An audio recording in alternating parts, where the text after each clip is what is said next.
All right, welcome everyone to our Friday nights, and it looks like I started talking without even hitting the record button, so if you guys can see me already, that's awesome.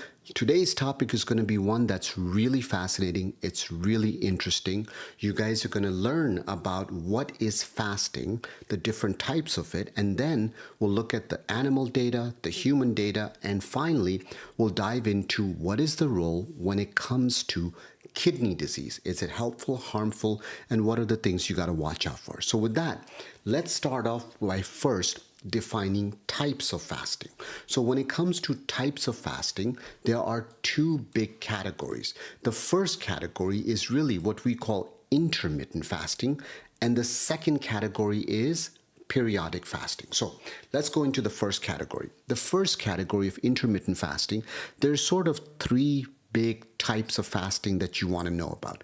The first one is what we call the alternate day fasting. And essentially what it is it's periods of 24 hours where you're eating with 24 hours, where you're essentially doing water only.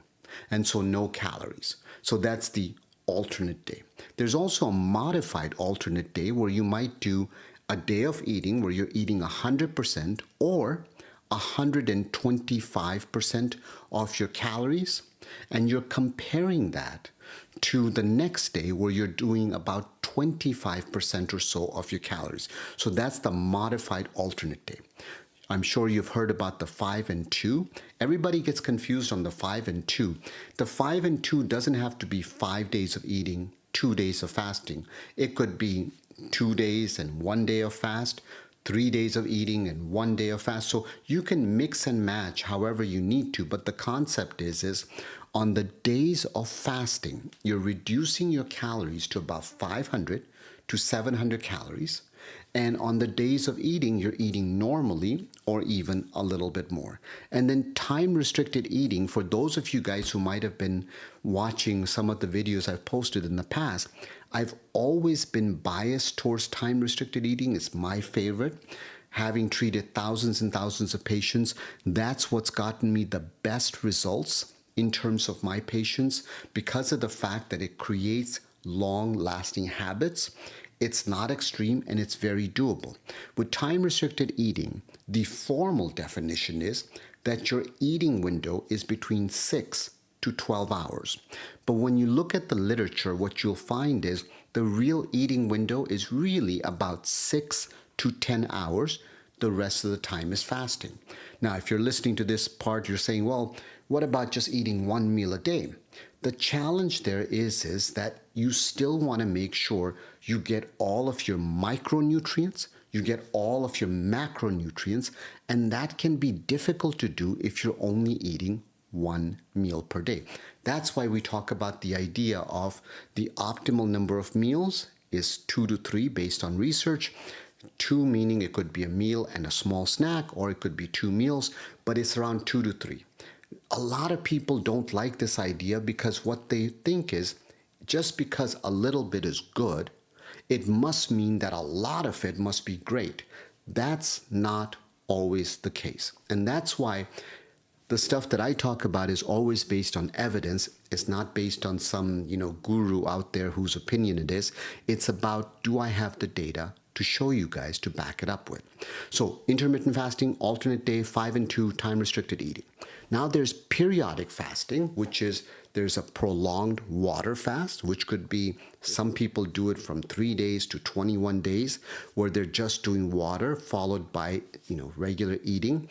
The challenge with that is if you go more than a couple of days, you do run the risk of electrolyte issues. So you really, really want to make sure that you're getting the proper supervision if you're doing a prolonged water fast. You can go ahead and dilute your salt, or called hyponatremia. That can actually be life-threatening because it can cause seizures, coma, and even death. Then there is the fast-mimicking diet. And the fast-mimicking diet, this is the Walter Longo plan. You may have heard of it, but the idea there is 4 or 5 days every few months. And essentially on those 4 or 5 days, you are limiting your calories substantially down to 600 to 800 or so. And the concept there is by doing that, you sort of reset your metabolism. You start to change things and make it better. So that's where the definitions are. So what's the data? Well, when it comes to the data, it's very fascinating. If you start with animal models, what the data shows is any type of fasting, any type, doesn't matter, it's alternate day, 5 and 2, time restricted eating, all of those, including fast mimicking diet, what you'll find is in animal models, cholesterol, total cholesterol goes down. The fat inside the liver will go down. The production of inflammatory genes and inflammatory markers will go down. And what you'll find in human studies is there's a decrease in weight, there's a decrease in fasting insulin, and there's a decrease in sugar. So when we look specifically at fasting in animal studies, what's interesting is if you just reduce somebody's calories, any form of fasting, if you reduce the calories in animals by about 20 to 40%, what you will find is that the lifespan of things like yeast, invertebrates, rodents, primates, all of their lifespans increase simply by having them eat less. The example that I always give my patients is if you have a car and, let's say it's a gas-powered car, the less you drive it, the longer it's going to last you. The more you drive it, the more it's going to break down because you're driving the engine and causing it all sorts of issues. Same thing with our body. The more calories you put in, the more it has to work harder to break it down and do all these things. If you're putting the wrong calories in, they're getting stored as fat. So if you reduce the calories, you will find that the engine lasts longer. Longest living people on the planet, you look at the blue zones, you will find, generally speaking, they eat less. And that's where it becomes really important to understand. The other part to note is when we're talking about fasting is the data is actually very clear in that what happens is it helps you to protect against diabetes, helps you to protect against cancer, and even cardiovascular disease. And if you look at the age difference, and this is a pretty significant point, so take a listen to this very carefully. If you start to look at fasting in young versus old animals, what you'll find is that fasting is protective in young and middle-aged rodents, but in older animals, it's actually harmful. And so there was a study that was done in 1990, and what they showed was that if you did fasting in younger and middle-aged rodents, their longevity went up by about 1.5 months. But if you did it in other rodents going on, what you ended up finding was that not only was their longevity not going up, it was actually going down. And part of that is the idea of fasting is to create stress. We are purposely creating stress in the body, so our body wakes up and starts to heal a number of things. And what happens on the flip side is if we're a little bit older, our ability to respond to stress isn't as good. Now, there's a study that was published, and it was published in 2009. There's another study that was published in 2014. But in these particular studies, they were looking at intermittent fasting as a 5 and 2 diet in humans. So what they did was on fasting days, they fed the folks 20 to 25% of the energy. And on the other days, they gave them regular energy. And what they found was that in human trials, the visceral fat goes down. Things like resistin, which is linked to hyperinsulinemia, bad cholesterol, that goes down. Leptin went down. Adiponectin went up. And the reason that's important is because that helps to clean out all of those fatty acids and break them down.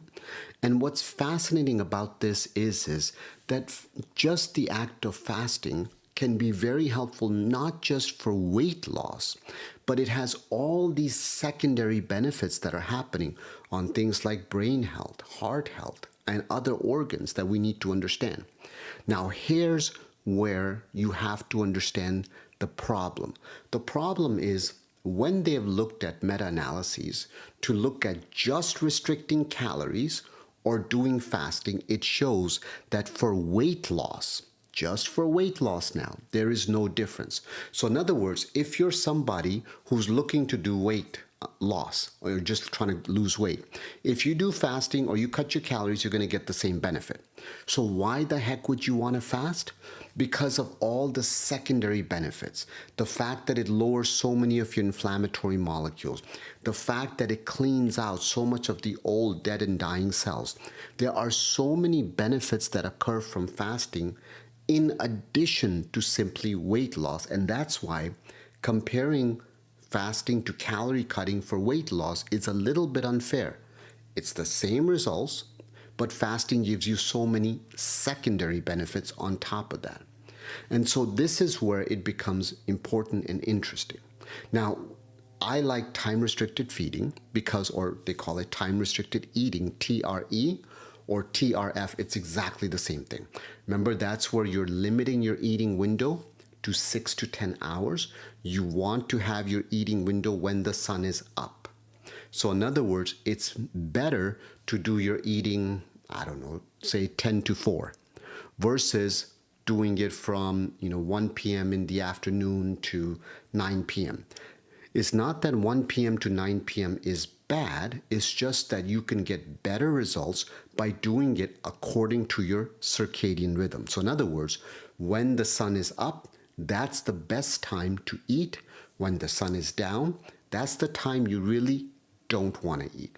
So when it comes to time-restricted eating, what happens there is you train your body to essentially build up what we call metabolic flexibility.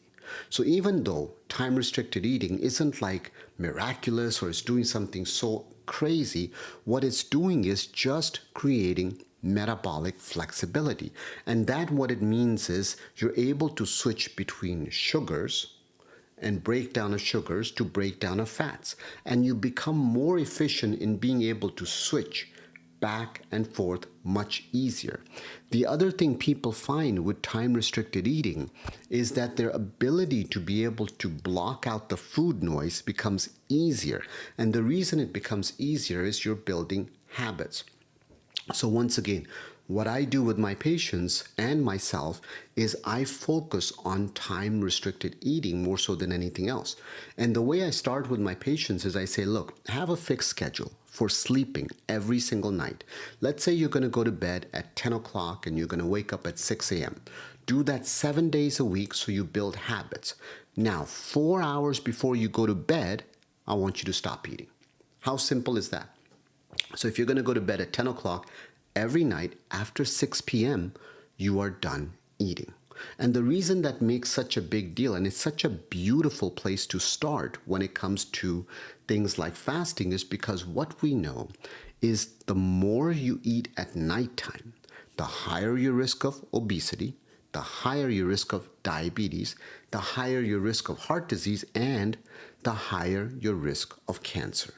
So that's where it becomes really important. In fact, in one of the studies that was done back in 2015, what they showed was that if you were to go ahead and just have a 3-hour nighttime fast, you would actually see that there was about a 4% drop in your 2-hour sugar measurement.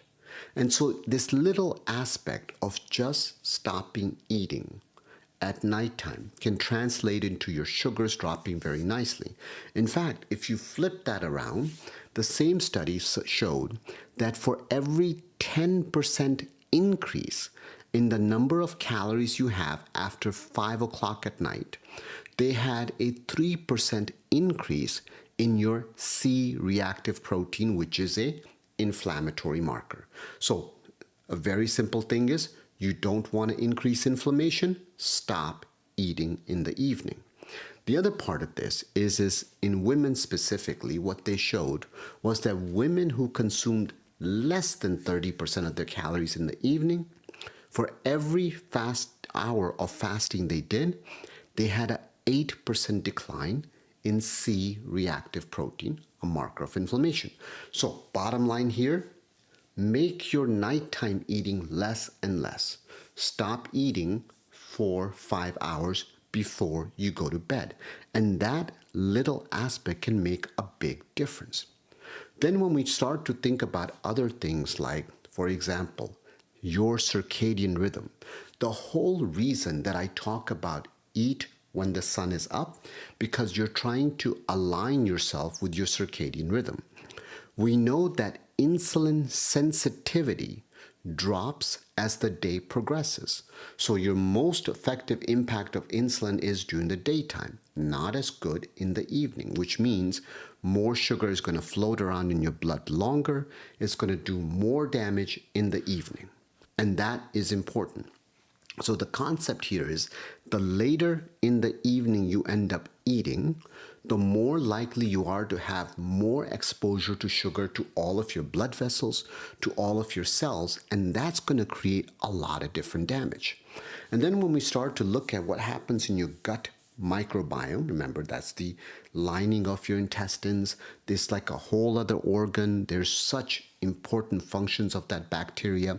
What we find with the gut microbiome is that the gut's ability to be able to empty is actually greater in the daytime than the night. So if you eat in the night, you're going to find that there's all the sugar that's slowly just coming into the body, into the body, into the body, and you can't dispose it as well. And so this is where it becomes really interesting is when we start to think about your gut microbiome, what we know is that in people who have extra weight, meaning they're overweight or obese, what we find in them is for every sandwich, let's say, they eat, they will take more calories from that sandwich than somebody who's lean. So if you have somebody who's a normal BMI, not the best marker, but let's just say normal body mass index versus somebody who has a high body mass index, if they both eat a sandwich of 100 calories, the person who weighs more is going to end up taking in more calories from that same sandwich versus somebody who's skinny. So in other words, life's not fair. So when people say, look, my cousin Vinny eats the same stuff I do, he doesn't gain any weight, and I always gain weight. That's true. They're not lying. There's medical reasons. But here's the beauty of time-restricted eating. In my studies, time-restricted eating can actually fix the gut bacteria so that it's not absorbing like crazy for people who have extra weight. And then some of the things that's important for people to understand is if you talk about fasting versus cutting calories, the results are the same. But why the heck would you then want to fast? Because fasting is so good for brain. In other words, fasting will protect your brain cells, your neurons. It improves brain health or cognitive impairment in animal models. And what's fascinating is that when they look at animal models of Alzheimer's, when they have them do fasting, especially when they're doing around 40% calorie restriction or so, what they find is that those animals, they get less damage from the Alzheimer's, they develop less cognitive impairment than animals who are eating at will. So once again, the idea of eating late in the evening is not a good one. And then when we talk about things like autosomal dominant polycystic kidney disease, PCKD, what we find there is that if you put rats on time-restricted feeding or other types of fasting methods, you will see that the cysts grow less. And this is fascinating because with keto diets, that's also the mechanism where the cysts grow less because you're depriving those cells of sugar. You deprive the cyst of sugar, they grow less. So how cool is that? That just by adding a little bit of fasting, you're getting better brain health, better heart health, better sugar disposal, less exposure of the sugar to your blood vessels. All of those things are really cool. Now, when we talk about chronic kidney disease, the problem there is there just isn't a lot of data. So we have to extrapolate. One of the studies that was done was looking at religious groups for Muslims. And Muslims, they have a holy month where they fast, but you can look at every single religion, they all have fasting periods in them. So in the month of Ramadan, which is roughly a month, where you're basically fasting every day from sunrise to sunset, and you're not having any food or any water.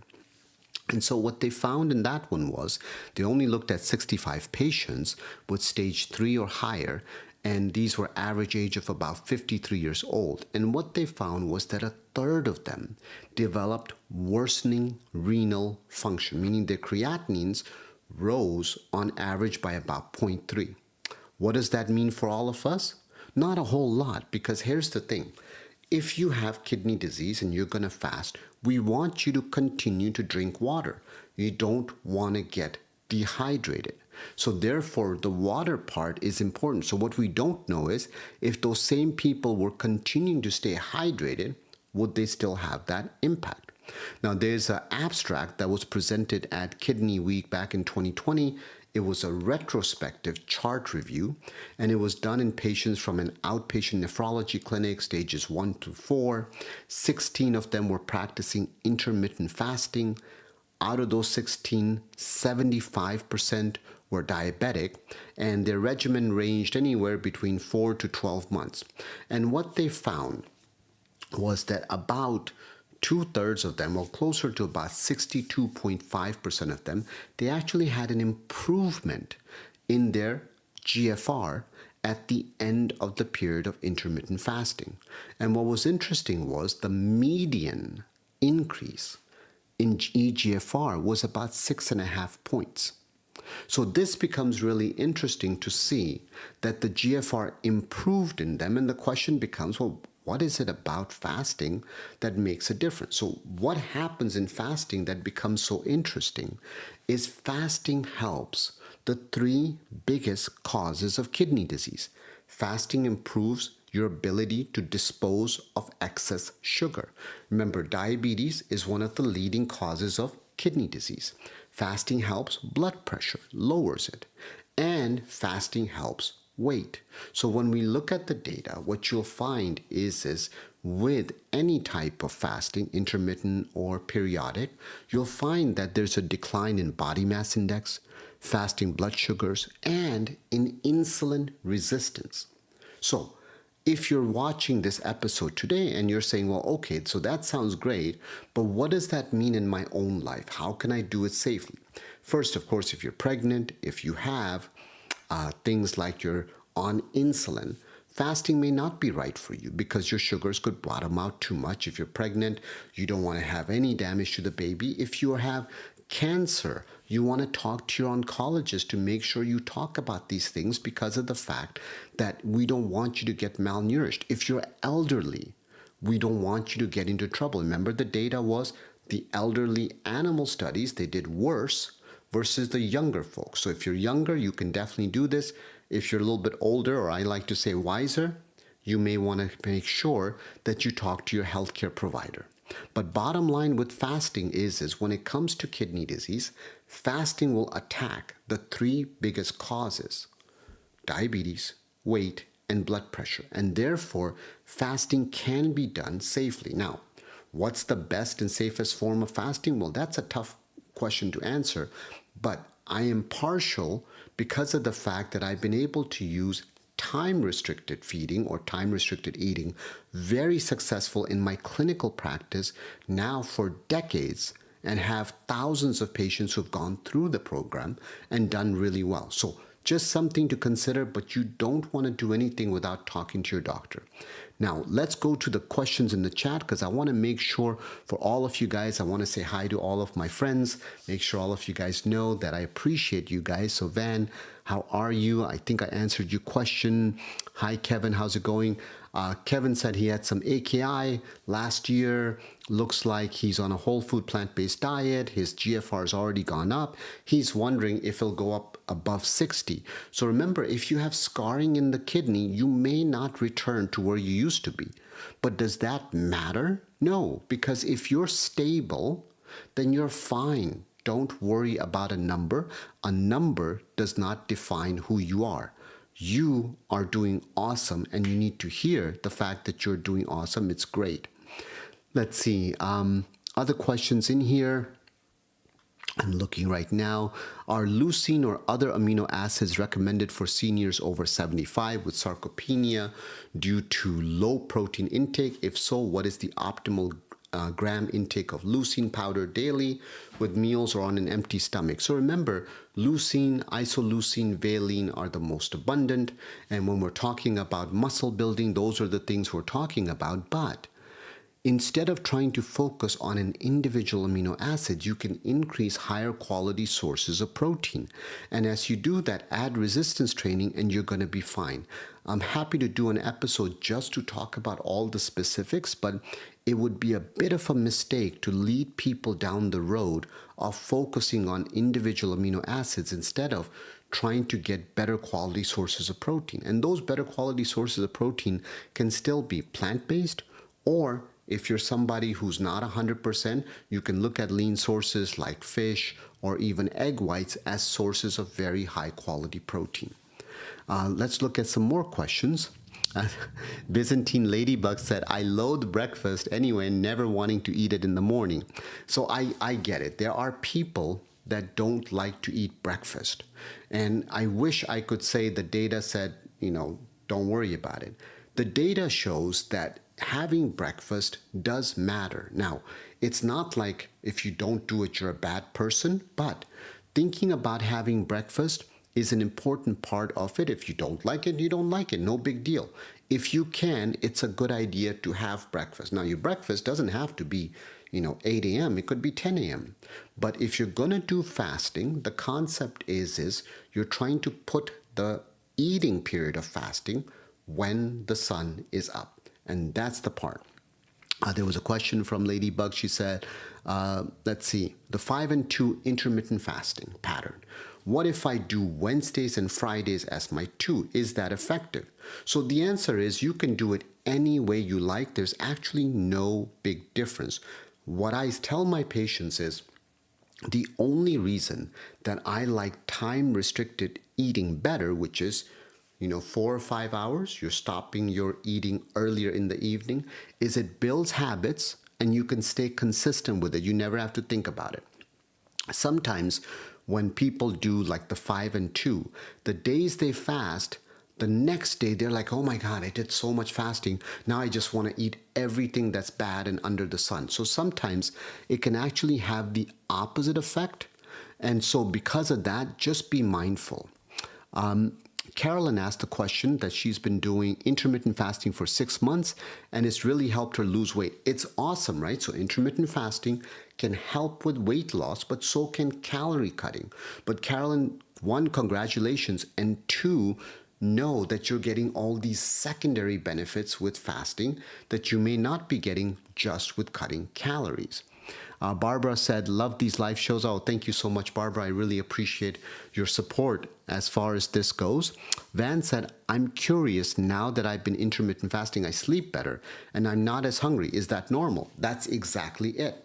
So when you fast, you will find that you have better control. The quality of your sleep will be better, and you will find that you have way more control over your cravings. So congratulations, Van, because that's exactly what you want to do. And those are the kind of things that make a difference. And then let's looking at some more stuff. Ladybug said there's newer research that shows eating in the morning and stopping earlier is a healthy IF pattern. Absolutely. So if you heard me talk today, that's exactly what I'm talking about. Is the idea is you want to eat earlier in the day when the sun is up. Stop eating in the evening. When I have my patients fast, they want to start in the evening. Carol asked, Carol asked, who shouldn't try intermittent fasting? So we covered this question, which is really if you're pregnant, if you have any kind of significant disease, heart failure, talk to your doctor. If you're older, if you're younger, meaning you're under the age of 18, all of those things are really important to make sure you talk to your doctor to make sure it's right for you, because fasting is not right for every single person. Let's see over here. In your last lecture, you mentioned fruit juice. What about if I make my own fruit juice? So, Holly, it's not that, fruit juice is terrible for you. The idea is we try to help people to eat the food because the way nature packs the food, it's designed for our bodies to chew and go through our stomach and go down. And that delay is very important. When you drink the juice, there's no fiber in it, so it ends up going straight down. You may be adding fiber to it, but it's still not complex together. Your stomach doesn't have to do any digesting. So it's not that, oh my God, I drank juice, I'm a bad person. No, you can absolutely drink juice, but what I'm saying is just remember, think of all of this as trying to always take in food that you gotta chew. The act of chewing is very, very important. Ladybug said, "What age is considered elderly?"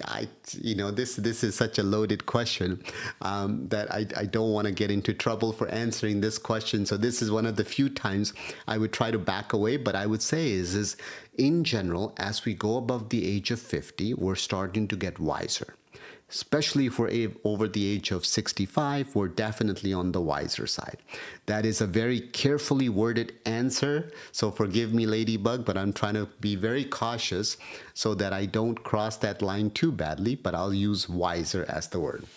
Let's see, Ellen said, "Hi, Dr. Sean, could you talk about how people who don't want to lose weight can use fasting to improve their microalbuminuria?" So remember, fasting isn't necessarily going to cause weight loss.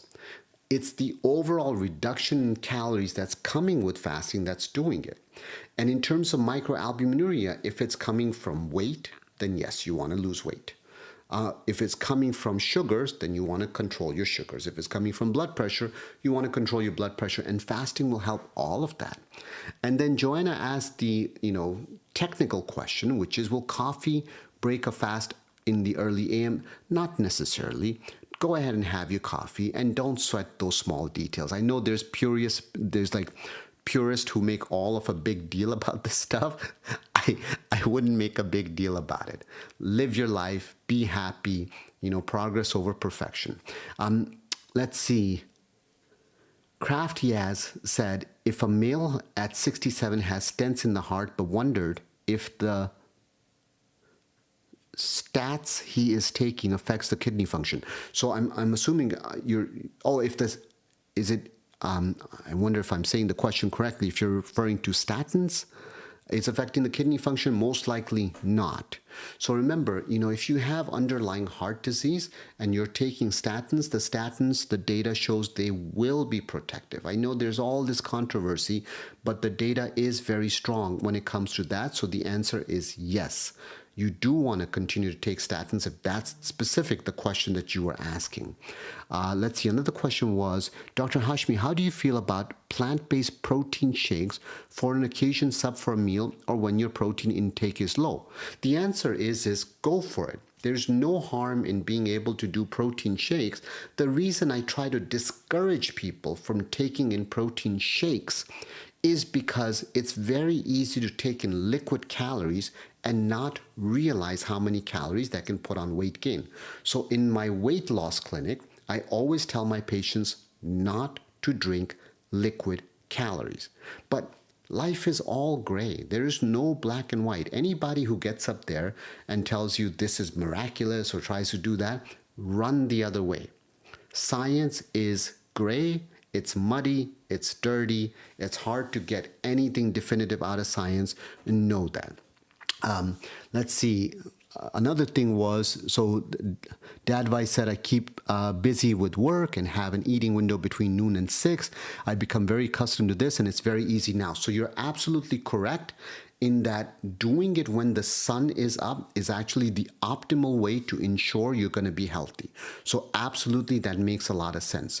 Real estate professor asks, is intermittent fasting safe for seniors? You have my answer as far as that's concerned. You just want to be a little bit more careful based on the data. Casey said, in New York, sun goes down by 4 to 5 p.m. in the winter. I will be starving by bedtime. Is it okay to eat until 6? The answer, Casey, is absolutely yes. Nothing, once again, please do not get into that idea of some of these quote unquote gurus on the internet who have no clue about the real world. We are all imperfect. We are messy people. We are never able to do things perfectly.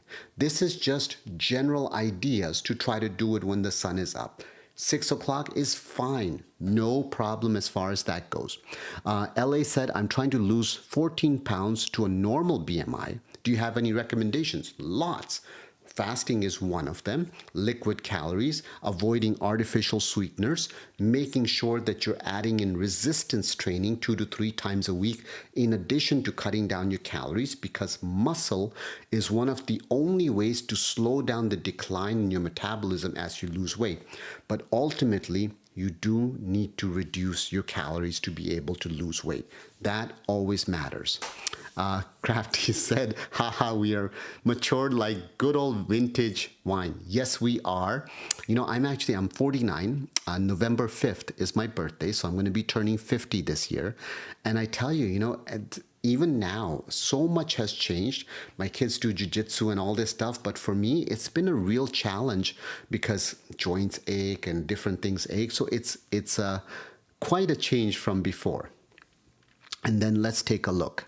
How do Ramadan help CKD? So fasting in any religion, and if you're doing it as part of, if you're Muslim and you're doing Ramadan, what you're going to find is that when you do it, if you have health issues, it's okay to drink water, because putting out of water can be a concern simply from a kidney perspective based on the data we have. So in my patients who have kidney disease, who are Muslims, I tell them, understand that you're doing the right things. It's an act of trying to do good and learning self-discipline and self-control as part of your religious beliefs. And it's okay from the water perspective. You can talk to your imam and find out if it's okay or not. But from our perspective, our advice is, if you're going to fast, don't stop the water.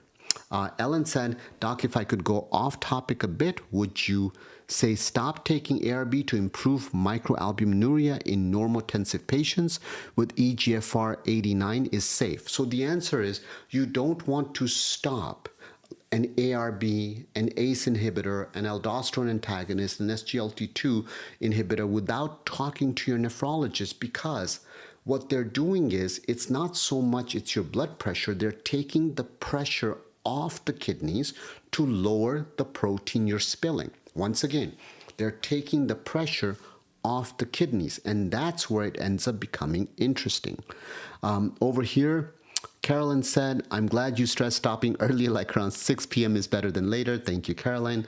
Nasir said, please, my protein in the urine does not want to leave alone. I control my sugar and my blood pressure all the time. What can I do? So Nasir, there are so many treatment options. There are ACE inhibitors, lisinopril, benazepril, enalapril, all the prils. There is losartan, or the Artans, that you can use. There are SGLT2 inhibitors, the flozins, the empagliflozin. If, God forbid, you have an autoimmune condition, we have all sorts of treatments. We may need to do a biopsy to find out what's going on. So if you haven't seen a nephrologist, please do not wait. Do not wait. Go see a kidney specialist so they can figure out exactly what's going on with you, and we can make sure that we help you out. LA said, what intervals do you recommend for intermittent fasting?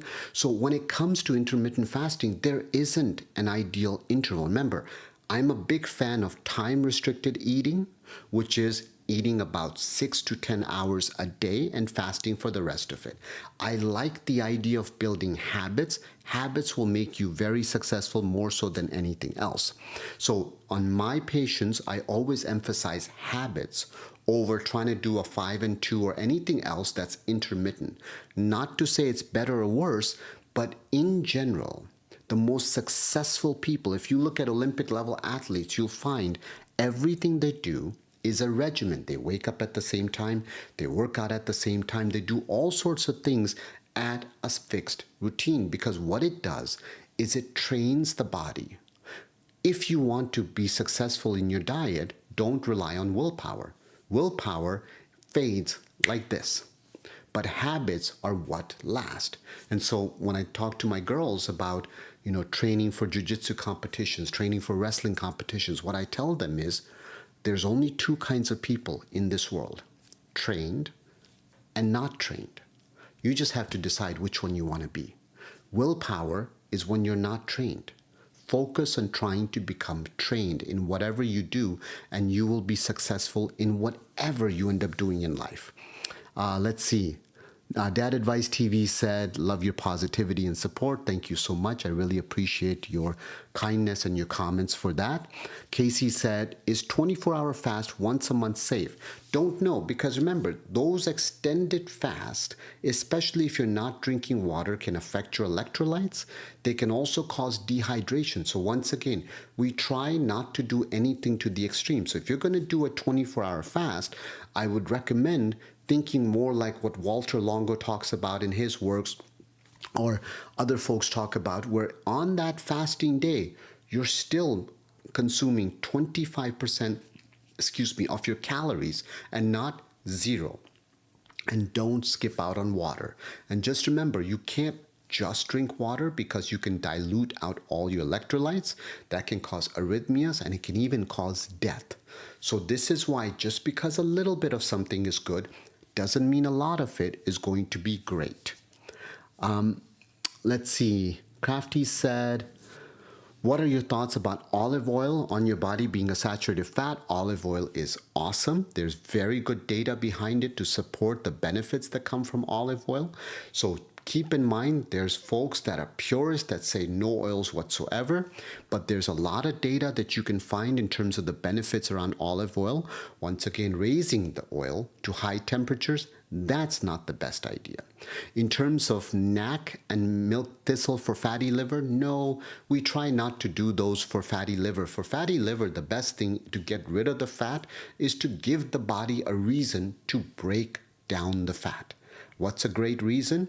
Cut down your calories, start to move more, start to do a little bit of lifting, so your body becomes this furnace 24 hours a day with the extra amounts of muscle. It's constantly asking for more nutrients. And learn to change your diet one slow step at a time.